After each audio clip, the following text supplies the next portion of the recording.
الطب التجديدي يعرف على أنه عملية استبدال أو تجديد الخلايا أو الأنسجة والأعضاء البشرية التالفة بسبب المرض أو العمر كذلك الإصابة، لمحاولة استعادة وظائفها الطبيعية قبل تراجع كفاءتها بشكل مشابه للآليات التي تساعد الجسد على شفاء نفسه.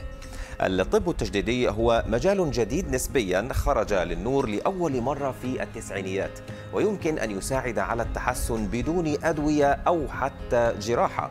أبحاث الطب التجديدي لا تزال جارية، لكن العلاج بالخلايا الجذعية أصبح شائعا، وفيه يزرع العلماء خلايا جذعية في المختبر، خلايا مثل الموجودة في القلب أو الدم أو الأعصاب حسب الحالة، وتزرع لاحقا للمريض.